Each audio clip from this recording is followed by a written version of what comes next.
Good. So now we start recording, which officially is the start of the shiur.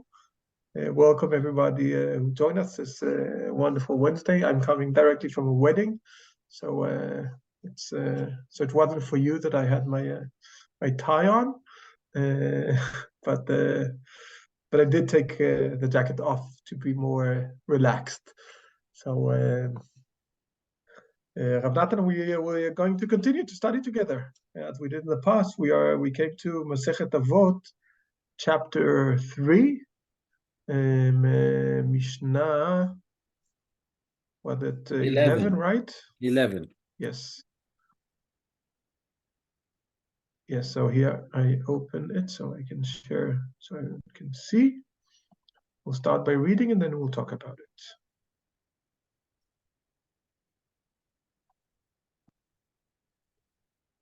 Share screen. And here it comes. Yes. So we come to Rabbi Elazar Modai. Should we talk about him before we read what he said, or what do you say, Natan? Rav Natan, what do you say? Should we? I say we read what he says and then we will talk about who he is. Okay, so we'll start with the reading. Rabbi Elazar Modai Yomer, HaMechalel et HaKodashim, one who profanes. What's the word? Help me here. Profanes sacred things, and one and one who despises the festivals, and one who causes his fellow's face to blush in public, and one who annuls the covenant of our father Abraham, may he rest in peace, and he who is contemptuous towards the Torah, even though he has, to his credit, knowledge of the Torah and good deeds, he has not a share in the world to come, in the Olam Haba. Yes, so this is the Mishnah. I know there's like a small adjustment in the translation. For example, when it says "Hamalbin pnei chavero," and the translation says causes his fellow's face to blush, which is, I think, the opposite, right, of Natan, because blush becomes red. Yes. And Hamalbin is become white. Though I did see that there are opinions in some Kitvei Yad, in some early scriptures, that claim that it said Hama'adim Pnei Chavero Barabim, the one who makes his fellow face red or blush. So actually, the translation here fits with some of the original handwritings. It's not clear what is the right one in this context. Yes, Rav Natan, I'll let you start with Rabbi Elazar Modai. Okay, yes. So Rabbi Elazar Modai is one of the sages around the time of the destruction of the temple. He was a student of Rabban Yochanan ben Zakkai, who was a very important rabbi and basically the rabbi that passed over the oral Torah to the next generation. He was a rabbi of many different rabbis. The word Modai means that he was from the city of Modi'in, which is also a city that is well known in Israel today, but it is more known even as the city of the Hashmonites, this family of priests, of Kohanim, who fought against the Greeks. That's a few generations before, but he is from the same city, and actually there are opinions that he also was a Kohen and he actually belonged to that family in one way or another. Other than that, he is not very well presented in the sources. He doesn't have many comments or many stories about him, but we know that he was very much involved with the great rebellion of Bar Kokhba against the Romans, the great rebellion that failed in the end. And there's a story of how he was involved with the falling of the big city of Beitar, and that is a very big tragedy, story of tragedy, where the city of Beitar which was a big city, one of the center places of rebellion against the Romans, was defeated in the end. And according to That's one of the reasons we fast on Tisha B'Av. yeah, yes, Yeah, one of the 5 things that happened Tisha B'Av was the destruction of Beitar. yes, and there are stories in the Talmud about how deep the blood was from the devastating fate of Beitar. The level of blood was deep. It was such a big massacre there. And the story goes in the Talmud that Rabbi Elazar HaModai, who was Bar Kokhba's uncle, prayed for Beitar, and as long as he prayed, Beitar didn't fall. And there was one point where Bar Kokhba suspected that Rabbi Elazar HaModai betrayed him, and he killed him, according to the tale, and that's when Beitar lost, when it didn't have Rabbi Elazar HaModai to pray for it. So they said that the Romans, they were about to give up. Like, yes. I remember I read somewhere like they were about to give up, but then Rabbi Elazar HaModai died, and they won. Yes. The prayer that protects the city. So it seems like he knows 1 or 2 things about the afterworld, and he knows 1 or 2 things about how to conduct a good and holy life. And let's see what this is. Basically the only thing he says throughout the whole Mishnah. He has a few other sayings in other sources, in other basic sources, but in the Midrash and other sources, but this is the only saying he says in the Mishnah. So we're having a merit of learning the only thing that is recorded of him in the Mishnah. Yeah. And basically, when we look on these things, it looked like a combination of, like, it's even hard to say, well, what is this Mishnah?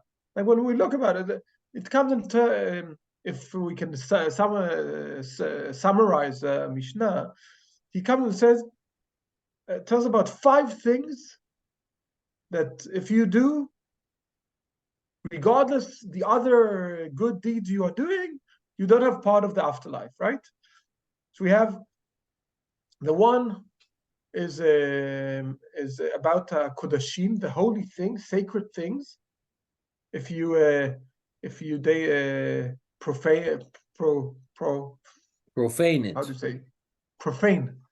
When yes. You profane them, mechalel, doing a holy thing to chol, like Yom Chol, when we say Navdalah, Navdil ben Kodesh lechol, between what's holy and what's profane.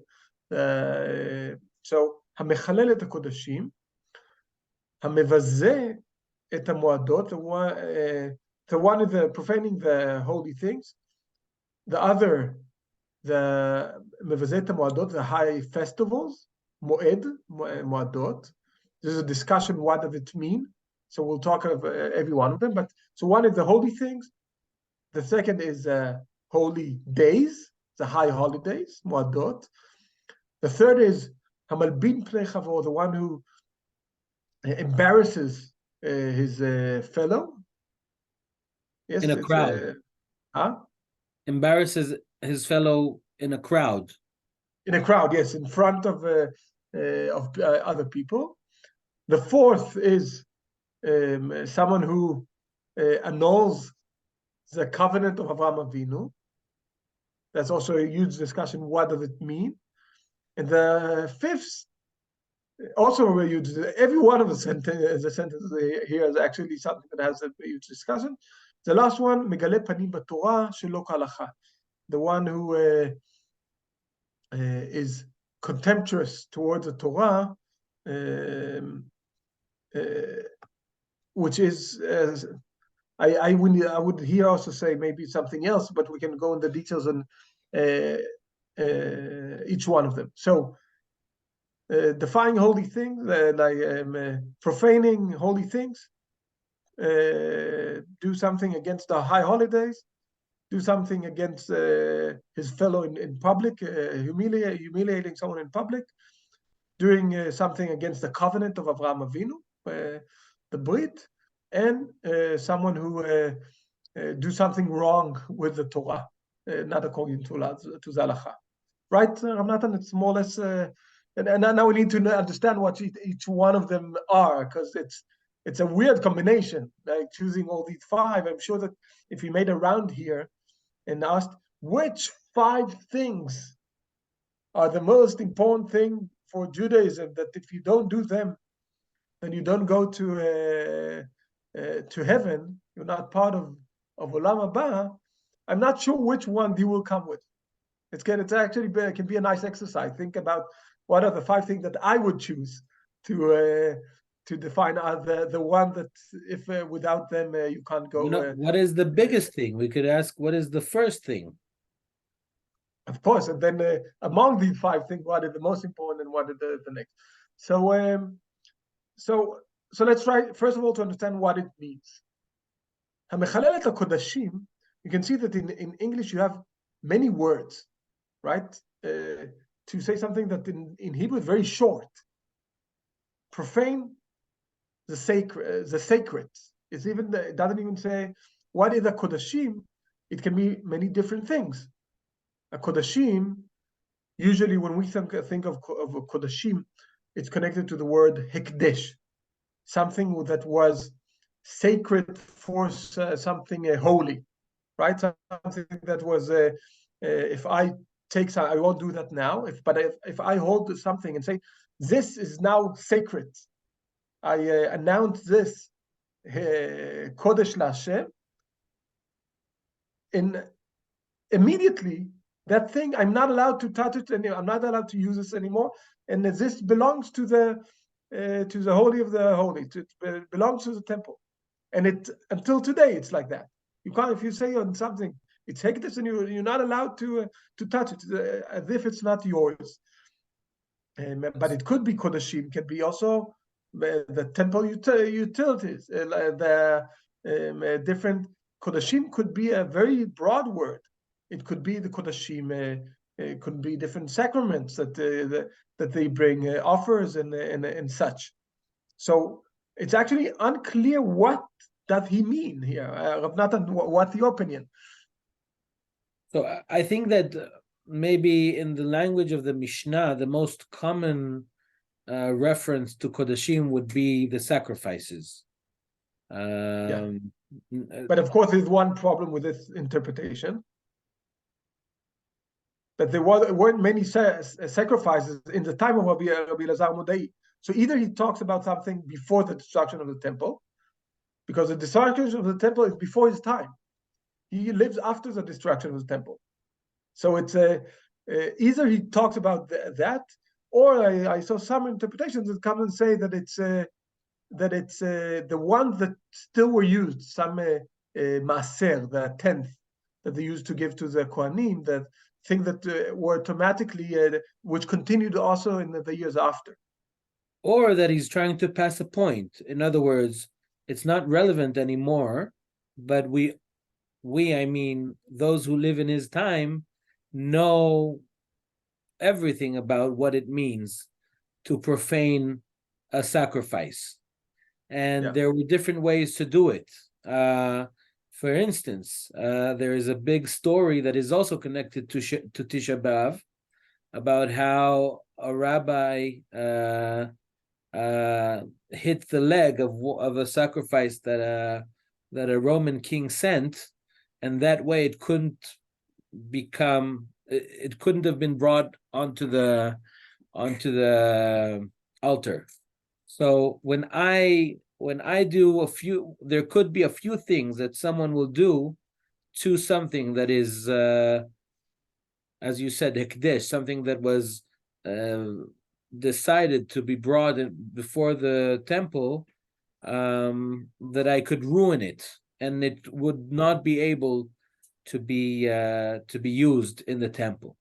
And that is actually a very interesting concept, right? Because it could have been a very neutral thing. This animal that now is a holy thing could have stayed in the field and eat grass all its life. And I've decided to make it holy. So I've created something, and then for some reason or another, I took this holiness away.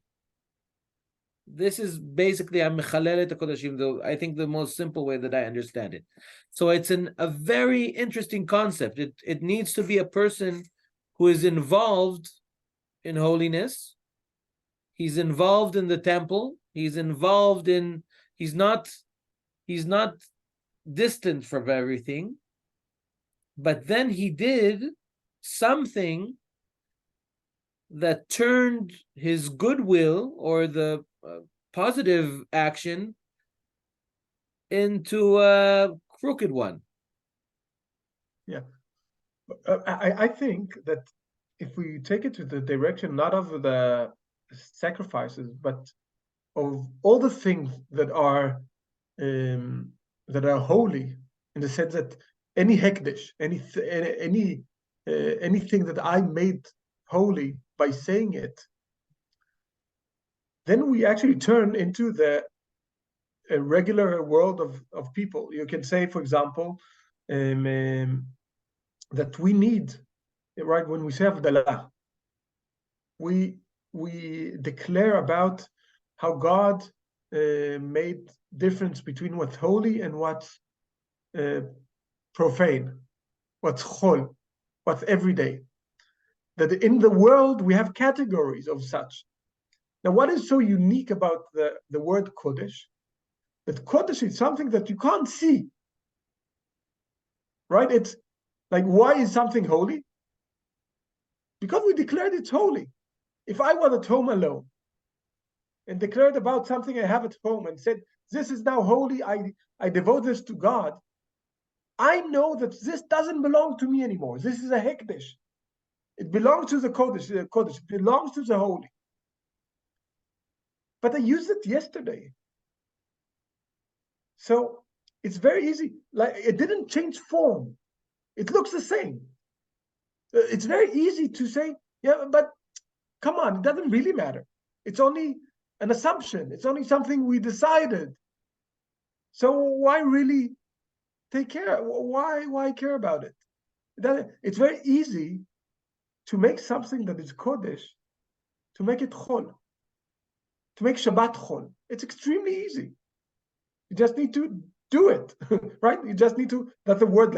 When we talk in Judaism about breaking Shabbat rules, the word is lechalel Shabbat, right?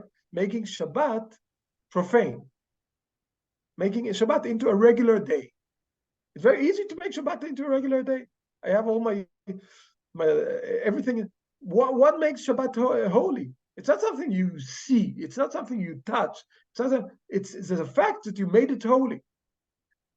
And I think that in that sense, when Rabbi Elazar Modai can talk about how serious this is, to be careful with not making something holy unholy, something profane. Like how places where it would be easy to do that. This is something that to be extra careful for in, because you need to have holiness in your life. If you say everything that is holy is not holy, what do you have? What do you have left? I think it's something that we need in the structure of our society, and for us as people, we need things that are holy that we're not touching. Period. So, Yair, I see that you're going on a path that it could be read very similarly in the next things as well. And I have a slightly different, very slight. It's not really a big conflict between us, but I think that we will have some kind of an argument throughout the whole reading of the Mishnah. And I just want to remind all of us that this is a Beit Midrash. We call it a Beit Midrash, and a Beit Midrash means that people are studying and they disagree, and that's part of the beauty of the Beit Midrash. So this is what we should do, is to argue. So it's not a big argument, but this is what we want. We want to disagree. Exactly. Yes. And to show other Jews also that that's the way to learn, to disagree. So it's not a huge disagreement, but still I want to maybe give it a small different emphasis, which is, to me, I would go a little more towards the area that he's not trying to underline the importance of something that might be sort of looked over. I think that may be a little bit what you were trying to say, that it's easy to profane a sacred thing because you can't see it, and you don't really, it's not measurable in natural eyes. And Rabbi Elazar Modei is trying to tell us, no, it is important. I see it more along the lines, a little more dramatic. I see it as along the lines of fighting chutzpah. Because I think that a person who declares something is holy, he knows what it is.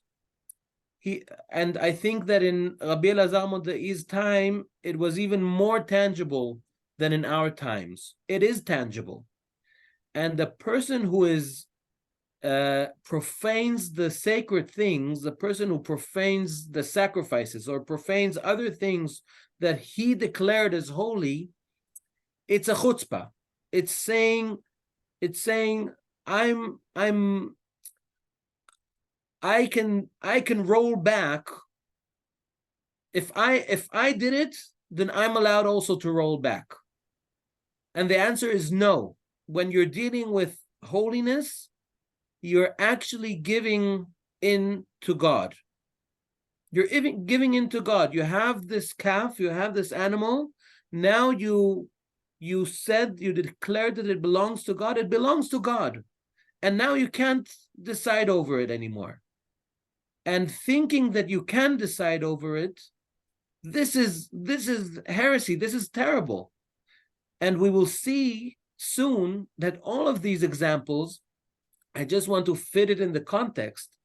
We have punishments in Judaism about different things. You mentioned before not keeping Shabbat or profane Shabbat. When a person profanes Shabbat, according to Jewish law, he should be deemed to die, to be killed. And it would We're not doing it anymore. We're not doing it anymore, yes. But according to original Jewish law, when there was a Sanhedrin in a temple, he would be sentenced to death. These things are almost not even a sin, right? It's almost not even a sin. And still, Rabbi Elazar, we're not even going, there are a few things here that we might, there will be some kind of sanction, but it's most of those things here are not even a sin in the Torah, and still, in his eyes, he says there's no place for him in the world to come. And so I think that it's so dramatic and it has so much intensity because we're dealing here with the question of, once you've touched holiness, which is real in my eyes, and I think maybe that's where we differ a little bit in the sense of how we imagine the motive of this person. You can't decide for yourself anymore. You have to succumb to the holiness. So I would try to argue, if I make continue, I would use what you said and try to say the opposite. Because I think you're very right. First of all, I agree that it's it touches some areas that are not clearly forbidden. That's why I think, for example, that it doesn't talk about someone who brought something to the temple, then ruined it. Like I don't think that is a level, because that's very clear. Doing something wrong. It's more delicate. The example that they talk about here. I think that if we talk, especially for example, let's take the two first ones. המחלל את הקודשים, המבזה את המועדות. The one who despises the festivals. The rabbis discuss here, is it the Chol HaMoed, so the days that are not very clear, that they're not Yontif, it's not the first day of the Chag, it's the days between the two Yamim Tovim, right, that we have in Sukkot and in Pesach. And Chol HaMoed, which is like the gray area, that we all feel it in many places, that is it a high holiday? Because we act very regular during these days. We go to work. Most of us, if we use television, we use all the things that we use. We drive, we do everything almost as usual. And in Israel, the only thing you can see is the difference between Chol HaMoed and not Chol HaMoed is that in Israel you don't put tefillin. But don't worry, in Denmark we do. So we do put it. So it's days that are not clear. So that's one view that I think continues what you said of Natan. It's the area that are easy to not follow, not to do with the rules, because it's not that clear what the rule is and how do I break it. But I think another aspect that we can take here, if we say that the Kodashim and the Moadot, what is special about them, it is something that we make special. The Moed in the rabbis' tradition, and then I want to say the rabbis because there were other sects in Judaism in the temple time that said it wasn't like that. In the temple's time, in that time, the rabbis, they were the one to define the times. What made the Rosh Chodesh, that they declared it's Rosh Chodesh. Regardless what you saw outside, it was supposed to be connected to nature, but even if it didn't fit, if you answered everything correctly, what created the Rosh Chodesh, well, the rabbis declaring it in the Sanhedrin, in the Beit Din.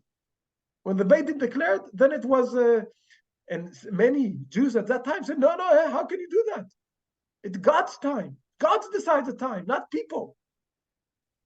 And if we connect these two things of Kodashim in the sense of Hekdesh, something that you make holy, or Moadot, something that we make, that we decide, we declare they're holy. It's not because you can see Pesach as a nature. Today is Pesach. The morning, the sun rises exactly the same way on Pesach and the day before. And the dark is, everything is the same. It's things that we, as people, we decide, we declare them as special. And then maybe Rabbi Elazar, he here lives in a time where there are other opinions around. There's still different Jewish groups that says, whoa, what do you do? Your times, they're not holy. Like, we have to follow God's time, not something the rabbis decide. Who gave you the power, you rabbis? You took power that doesn't belong to you. We people can't decide what's holy and what's not, because it's God's world. If I say about something it's holy, then it turns holy? Who am I? Right? There's something that can be an ideology about that. Can we really define these things?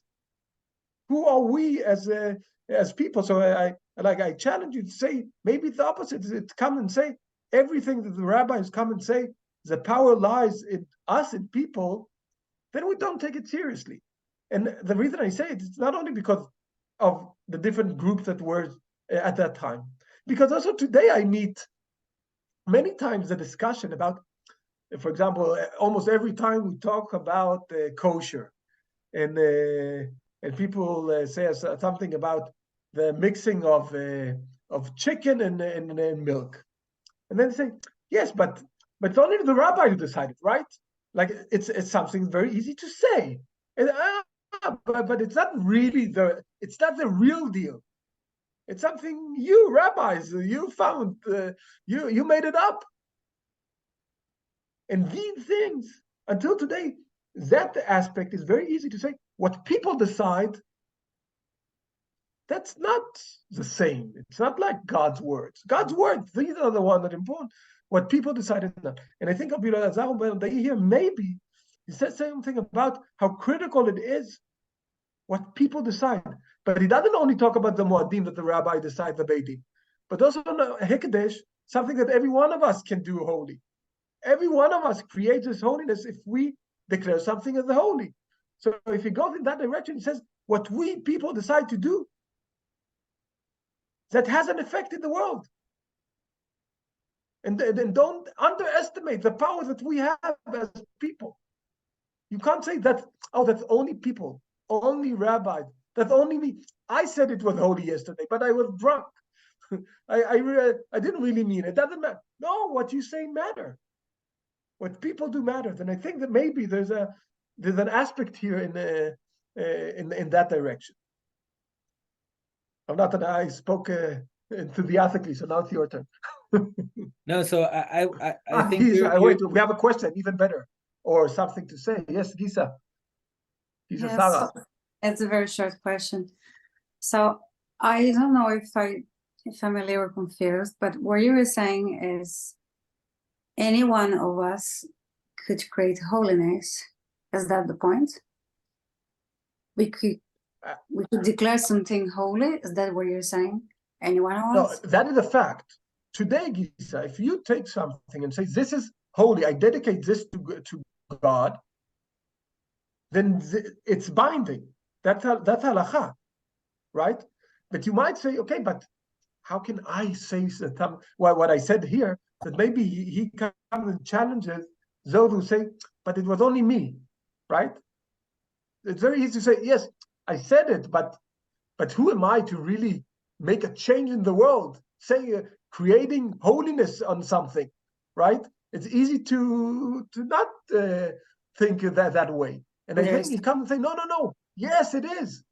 You can't come and say what you did is not holy, because who are you to do that?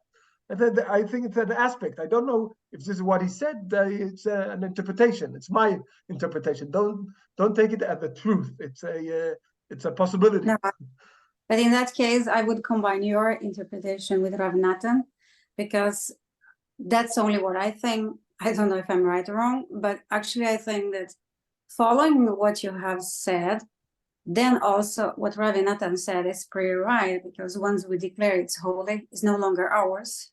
So it's holy and that's it, right? Yes. Mm-hmm. Thank you. Yes, you can definitely mix the two. Yes, it's not a real argument. Yeah. Dan, who is it?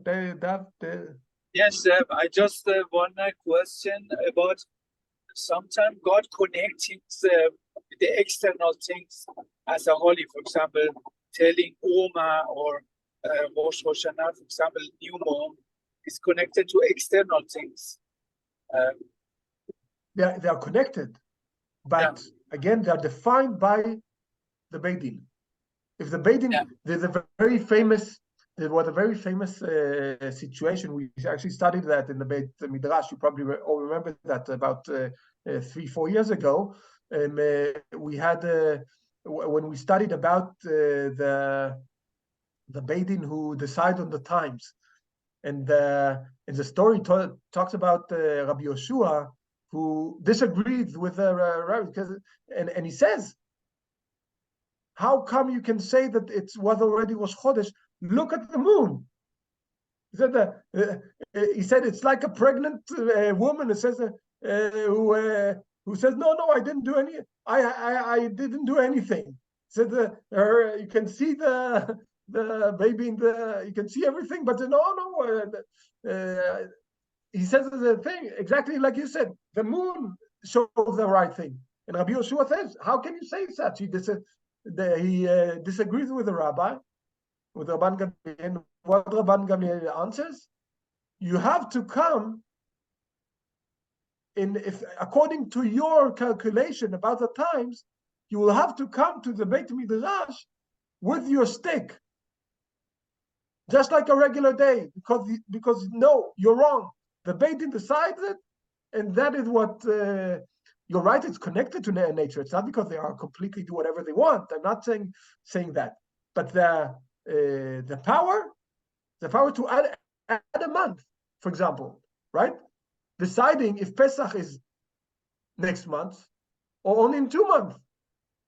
That power is in the hand of the Beit Din, the Sanhedrin. They could decide when Pesach is. It's for someone who's common sense, just like you said, right? But there's a reality. It's connected to the nature. It's connected. How can 3 rabbis sit together and say, no, we'll add another month. So Pesach will be one month later. It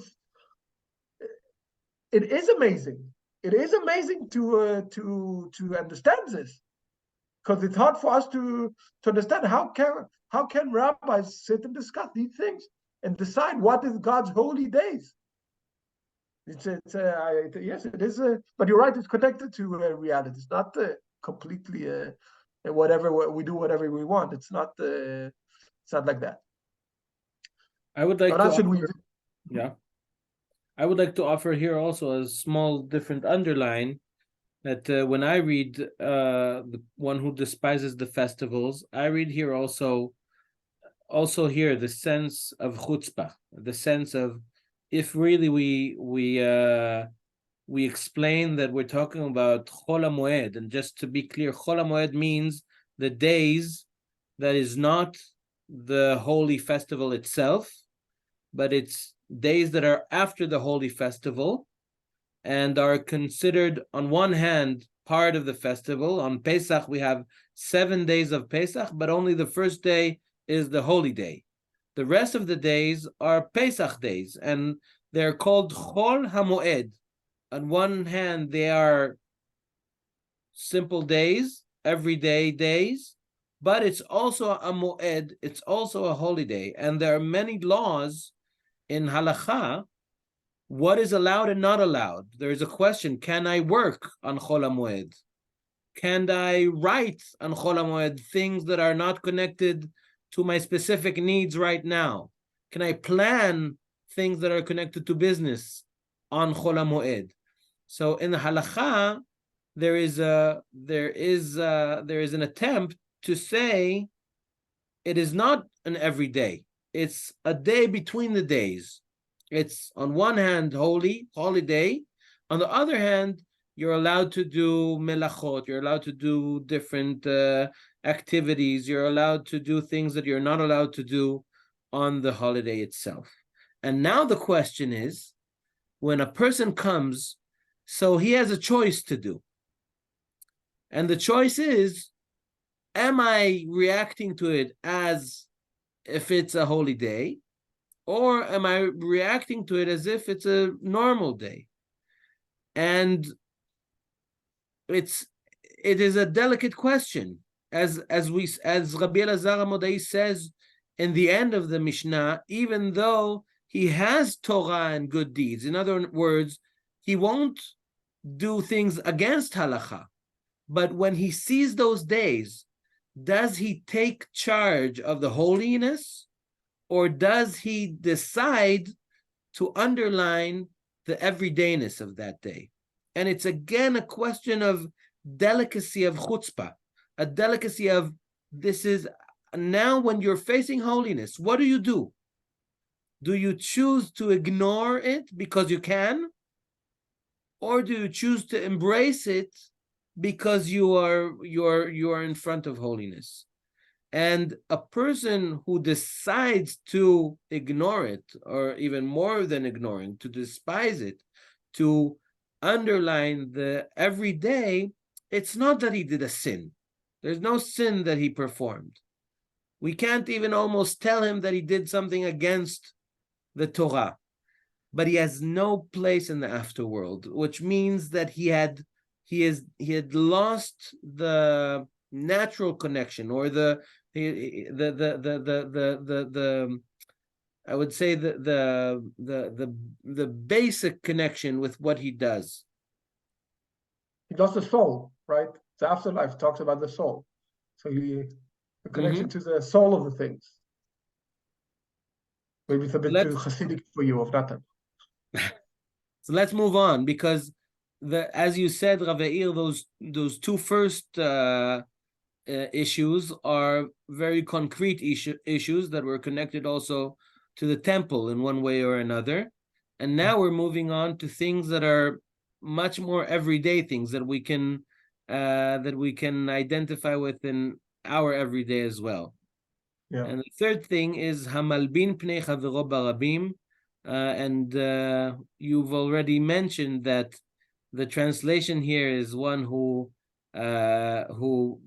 makes his fellow face blush in public, but the word malbin in Hebrew is from the word lavan, white, is to make someone's face white, and usually it's used to say in Hebrew that you put someone to shame. And here it's shaming someone not only face to face, one-on-one, but in public. And so we all know that this is wrong, but why is it so wrong that he has no place for the afterlife? And I dare to say, and I may be embarrassed to say, that this is something that we do. It's pretty hard to avoid doing that once in a while. Avoid doing these things on one time or another in our lives. So it's a very common question, right? Within our conscience, what do we need to understand about shaming someone that is so extreme that if we do it, we have no place in the afterlife? Yeah, and I have to be even more concrete, because I used also humiliating or shaming someone, and even that the Mishnah doesn't say. Rav Jair Melchior says, "Malbin pnei chavero barabim." It only talks about the color, right? It talks about the result. We actually don't know how we did it. Was it shaming? Maybe it was the exact opposite, right? We all know the situation. When do we blush? Many times when if we get a great compliment in front of everyone. We don't usually blush here. I can try now. If I'll go and one of you and go specifically and say something about how wonderful your question was, and you're so clever and such, you will blush, and you will want to disappear from the face of the earth. You will say, "Oh, I regret I turned the video on. I wish that the people didn't see me right now." And it's very interesting that the Malbin Pnei Chavero, it doesn't say what you do. It focuses only on one thing, on the result, the effect you had on your friend. You need to think what happens when your friend in public, when you are in a way responsible on the way he will react. Think about it when you make a joke, or when you decide to tell a story, or if you decide to tell something great about this person, how he will feel in this situation. And choosing this, as you said, Rav Natan, makes it even harder to say, because it might be, when we do, let's say, making someone shame. We can do that in synagogue by correcting someone who does something wrong, while our intention is positive, right? We want to correct someone, or want to help them see that he did something wrong, not to, and that is actually a mitzvah in the Torah, right? We have to. It says, you have to go and correct someone when he does something wrong. So there are many situations that we won't think that what we are doing is wrong. Connecting to what you said on the first two, that there are things that it's easy to do it without noticing, like without being aware of that. That can be here too. So talking about not what you say, it doesn't say which wrong thing you said about your friend. If you bring to the result that this friend is now standing and is blushed or white, depends which ktav yad, which handwriting of the Mishnah you read, then you're wrong. If you make him come to this situation. So how careful we should be when we talk about our friends in public, the way we treat them in public, how really we should be careful in every aspect. But what would you say is the problem? It. If this is how you understand, so what is the problem in your eyes? What did I do wrong when I either said a positive thing or a negative thing? The fact that it was in public, what makes it wrong? The way you understand. What I say that, first of all, the wrong thing is that you put your friend in a situation you didn't want to be in. You decided for him where he should be. You were so focused about what you want to say, what you want to, I know, either you had a very good joke that everyone needed to laugh at. I think, how many times do I say to someone, oh, it's so long since I've seen you in synagogue. I thought you forgot the way. It's not okay. I need to stop doing that. I can maybe do it in private when it's one-on-one, but if there are other people around, maybe I should be more careful. I have responsibility on his feeling where he is. I think this is something that is extremely important here, and here these are the things you wouldn't think of when you think of. There's an example: the thing that you won't regret on Yom Kippur, things that you wouldn't think were wrong, right? So you don't come and say slicha. You don't come and try to correct your wrongdoing because they're so delicate. They're not clearly wrongdoings, and this is one of them. And this is why in also other places, somewhere else, we said it's like kilu shafach damim, as if he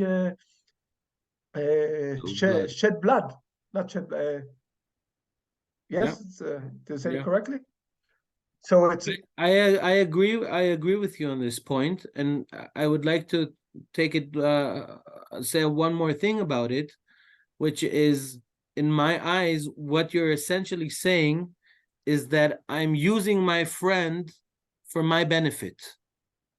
That's a problem. If I'm talking to him personally, then there could be a one-on-one discussion where I could really show I care for him, and that could be also saying some kind of criticism. It's fine, or a good thing. Not only fine, you should. And sometimes you should. When I am doing it in public, I'm using him for my benefit. I'm telling a story so everybody would laugh, and since the story is about him, I'm using him, or there's no reason for me to do it in public unless it is for me. And in that sense, it goes along the lines of what we said before. It's taking a holy thing, in this case, another human being, and using it for my needs. I decide now that I'm using this holy thing despite it being not mine and not my place to do it. And maybe I'm just suggesting, because we're here in a Beit Midrash, we're trying also to pass on ways of learning. If Rabbi Elazar HaModei would start from Malbin Pnei Chavero Barabim, from saying something about someone in public, maybe we wouldn't have understood it. Maybe it would be some kind of a moral idea that you shouldn't say something bad about someone. But in this context, when he starts with the Kodashim, moves on to the Moadot, and then brings in the Psalm, the such simple day-to-day exchanges, then we understand what it is. We understand it's the context of holiness. Also, this is holiness. Holiness is not only in the temple. Holiness is with our friends. And when I am stopping myself from speaking, it's not only being a mensch. not, it's important to be a mensch, but it's not only to be a mensch. The whole tractate of Avot is trying to tell us the way that you conduct your day-to-day, regardless of mitzvot, regardless of Torah and Maasim Tovim, regardless of good things, the way that you conduct as a human being and as a person who has a moral authority over him, it matters. It matters immensely. So maybe this order helps us to understand the virtue of this moral idea. Daniel, you wanted to say something. I can see that Daniel. Yeah, Daniel's hand is up. Long time. Yes, so I'm thinking that there also is an aspect of irreversibility in these transgressions, that it's almost like a stain. If you stain the sacred things, you stain the Hagim or a person's reputation. It's not something that you can just reverse, and it's elevated to such a level by the rabbi that it's a level of holiness that's why we should have such a distance to it. That's a great interpretation. That's a great interpretation, and I think I'm blushing. it's relevant for. I'm sorry. It's Now good I'm that blushing. Nathan needs things to repent on Rosh Hashanah. No, so, but Daniel also needs, because now I'm blushing. yeah. Good. Yes, thank you. So let's take the last two ones, because they're actually very interesting too, and we don't have lots of time. Yes. I'm afraid with Tosh and Avraham Avinu, that goes to again to two different directions. The one is connected to a historical phenomena of people who try to recreate their foreskin. So the other, don't go and think of the details, but in Sefer Maccabim, it talks about the Moshchim Ba'olah, those who try to pull their foreskin in a way that they in a way recreated the foreskin above the brit, so it wasn't seen. It to seem so that that as one if direction. they're not circumcised. Exactly, as if they're not circumcised. That's with one direction that happened. That's why the rules of Brit Milah became more extreme. That it's much harder to do that today.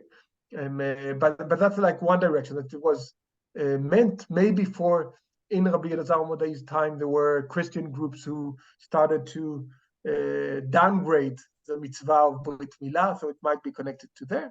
But it can also be connected in a way that, for example, is used in very harsh ways. In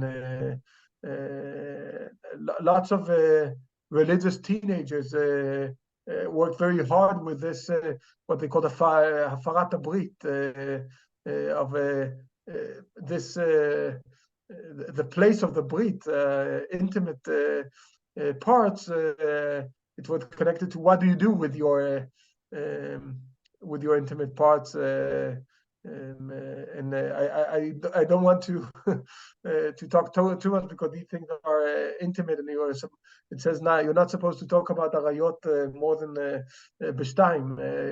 Even you're not supposed to talk about that in too much in details. But it's connected to doing, I would say, sexually wrong things. Yes, this is Rav Natan, the most careful way to say it. So these are like the classic two directions that are connected to this. Again, it's something. What I like about talking about this, that it is something that is in the. It is more in the shadows. We're going to another holy thing that is a private thing. that in theory I can do different things with it, and very easily something that won't be seen outside. It won't be very clear, right? If I only pull the whole line, it's so there might be an aspect of the opposite of the public sphere, right? If we talked about the last one on the public aspect, here we go to the most private aspect. And be careful with things that other people don't see and don't know. That can be one part of this. Rav Natan, do you have other thing to add here, or we can go to the last one? I have, but we have another minute, so we should move on. Exactly. So let's talk about the last one. המגלה פנים בתורה שלא כהלכה. I really don't like the translation. And he who is contemptuous toward the Torah. First of all, I don't like it because I don't understand the word contemptuous. It's Rav Natan, similar to help me, you're more- despise. It's giving like showing disrespect. Okay, so המגלה פנים directly means showing a face in the Torah, not according to the halacha, not according to the law or the traditions or the right traditions. And why do I say showing face? It's among other things because we know from many other places we talk about the 70 faces of the Torah, right? Shiv'im panim laTorah. That the Torah has so many faces, so many ways to interpret. There's not one way that is correct because you have so many different ways to interpret. So Shiv'im panim usually is a great thing, right? To find a new aspect in the Torah sounds like a positive thing. Legalot panim is showing, bringing out a face of the Torah, bringing out an aspect of the Torah, which was supposed to be our goal as rabbis, as Jews. When we study, our goal is to find the deeper meaning. So you could think of legalot panim as something positive, but a megale panim b'Torah shelo k'halacha is something completely wrong. And here we can go to again to different. First of all, megale panim can mean going against the Torah. But what I really like about this interpretation is megale panim b'Torah shelo k'halacha. He talks about the way you decide to make the interpretations of the Torah. Do you, like, what is your, it talks a lot about the intention behind the way you do. Not about what you do, but how you do it and why you do it. This is the way I interpret it here. Because we talk about someone who definitely knows the Torah. How do I know it? Because the next sentence says, "Af al pi sheyesh biyado Torah." He's someone who holds Torah, he knows Torah. He's knowledgeable. So he's not someone who doesn't know the Torah, he's someone who knows the Torah, but he decides to interpret in a way, maybe, for example, that puts him in the focus. That it's not about learning, but about showing how clever you are. Here, see what in the yeshiva, you have many times that, you have to listen, what chidush did I find today? Why are you excited? Are you excited that you found something new, or are you excited that you found something? Like, what is the focus in your on your excitement?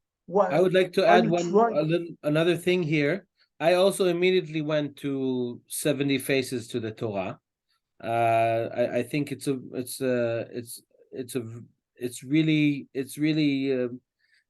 talking about the same thing. And I would say it could be also that a person thinks about himself when he learns, but I think it's even more than that. It's the understanding. What we do now is a situation of gilui panim, of discovering faces. What? And to me, it's connected to what we spoke about in the beginning. No, we are actually doing it right now. That we are trying to do it in a right way, like the Rav Jair Melchior says. But I think it's connected also to what we spoke in the beginning and what Gisa Sarah asked. can we create with the Moadim? We're creating a time. We're creating the Moadim. We're creating the festivals. Here, God gave us, it's unbelievable that God gave us the authority and the ability to interpret his words. And he actually says that there are 70 different ways to do it. So everybody can feel comfortable to do it. Whatever their level is, there are 70 ways to do it. And so everybody has a chance. And you are faced with a text, you have the ability and you have the authority to reveal a new face of it. That's literally what it means. But here, the question is really, like you said, the intention. Am I doing it with a pure heart? Am I doing it in order for it to be real? Am I doing it because I appreciate it? Or am I doing it just out of intellectual exercise? There are many different ways to do it, not according to the right way. And this is a very personal thing. When a rabbi does it, it actually, maybe this connects to what Daniel said, it could be irreversible. If I explain something as a rabbi or as someone with a big authority and it's wrong, it could be a really serious thing. But also as a private person, when maybe the ramifications are not so big in terms of the world, in terms of myself, if I take the responsibility that God gave me to interpret his words, and I'm not doing it with a pure heart, this is exactly like desecrating the holy things. When I get into a text, I need to be pure-hearted about it. And that's why if I don't do it, I am not belonging to the next world. And if I can continue that direction and say something about אין לו חלק לעולם הבא, is if you decide here on earth, אין לו חלק means you don't have a part in the next, right? You don't have a piece of it, like you don't have your share, something like that. If you go literally to the word חלק לעולם הבא, and I think in a way, he comes and says, all these things, where do you place yourself towards these things? Here, it depends. This determines, is it something you are part of? Even, I would say, even Ba'olam Hazeh. Yeah, you decide, are you part of this story or not? Are you part of the story that was created? Do you have the respect to these things? Are you part of it? And if not, you decide not to be part of it. Then you don't have your part. Don't have your chelik. Like, it's, how do we do that here in the world? That will create what we'll do afterward. But it also means we are creating our part in the afterlife in the way we do it here. Yes. In the way we take part or decide, are we taking a part or are we taking a part? Are we taking it to us, or are we part of something? Are we part of it, or are we taking a part? This is maybe the one of the big differences, and maybe we should try to be a part, and that's one way we will have a part in the afterlife. We will have a chelik, Which is exactly what we said throughout the whole Mishnah. Do I succumb to holiness? Do I accept it as my ground of action, or do I try to take myself out, or stand out, take out, you know what I mean? Yes. I think we got somewhere. And I apologize if we made anyone blush today. And so I really, from the bottom of my heart, and thank you so much for joining us. And if we don't see each other again, Shana Tova, before Rosh Hashanah. Thank you. Thank you. Thank you. Thank you. Thank you. Thank you. Thank you.